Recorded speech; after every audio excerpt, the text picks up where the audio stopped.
वेङ्कटेशो वासुदेवः प्रद्युम्नोमितविक्रमः सङ्कर्षणो निरुद्धश्च शेषाद्रिपतिरेव च जनार्दनः पद्मनाभो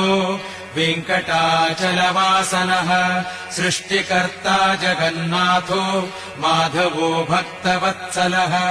गोविन्दो गोपतिः कृष्णः केशवो गरुडध्वजः वराहो वामनश्चैव नारायण अधोक्षजः श्रीधरः पुण्डरीकाक्षः सर्वदेवसुतो हरिः श्रीनृसिंहो महासिंहः सूत्राकारः पुरातनः रमानाथो महीभर्ता भूधरः पुरुषोत्तमः चोलपुत्रप्रियः शान्तो ब्रह्मादीनां वरप्रदः श्रीनिधिः